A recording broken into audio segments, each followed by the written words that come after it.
How to buy a phone? I know it's pretty obvious. If you have money, you can go and buy it, but that is not what I'm saying. To buy a best phone for your money, there's a little tip, or you can say a guide.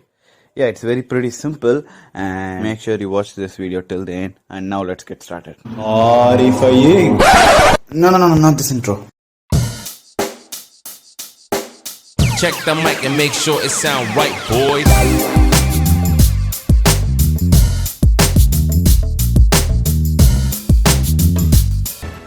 Before getting into the guide, let me say the few market conditions around us in every tech product. So whenever you step into a offline shop, what they will push you is either Vivo or Oppo. It's because only those brands give them the maximum margin so that they can earn a lot of profit. Yeah, even I am using a Vivo V11 Pro. What to do? Okay. So the thing is, be aware of what you're gonna buy. And in online also, be aware of fake ads. Yeah.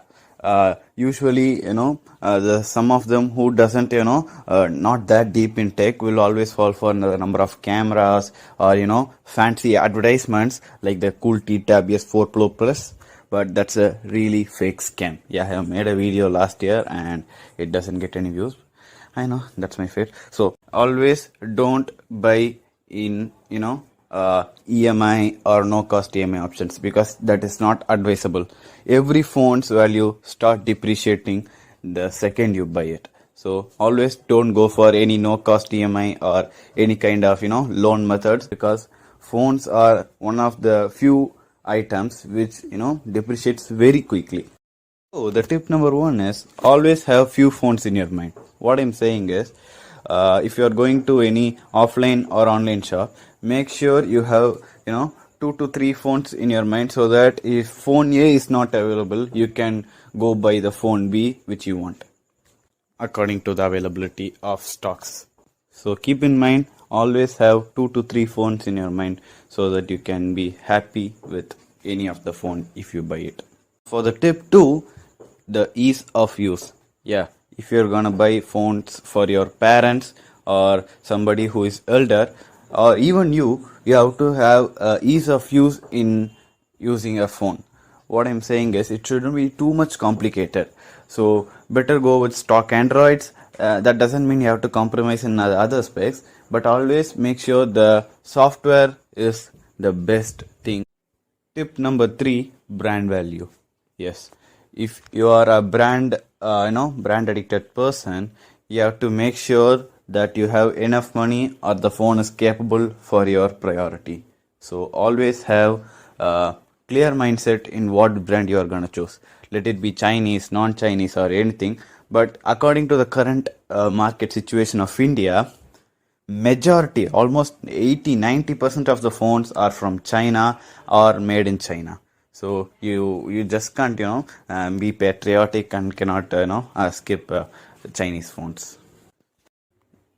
Tip number 4 is, what are your priorities? Make a table and list it down and go accordingly. What I'm saying is, so this is how you have to make the table. Every phones have 5 major things: the camera, the processor, the software, the display, and the battery.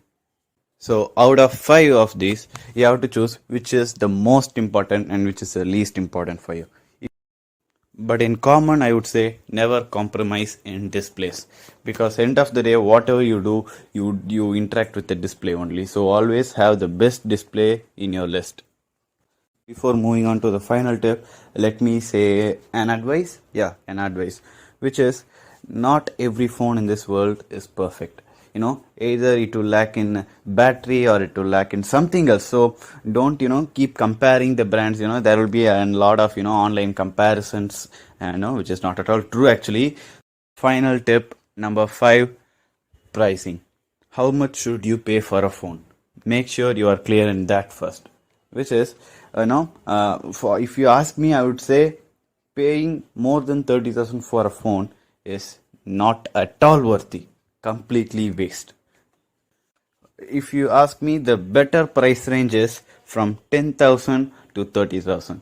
Minimum you can spend 10,000, not below that. and to till 30,000. Yeah, that's the exact price range you can buy a phone or afford, or worthy for and valuable for your money. So that's the proper way of spending. The final message is, this is not a tip, but if you are buying a phone, don't fall for 5G, please, because 5G, we just don't know when 5G is gonna out, and it will definitely take 5 years to implement 5G in all the cosmopolitan areas like Chennai, Bangalore, Delhi, and to reach the entire India, இவர் மனசு வச்சா நடக்கும்.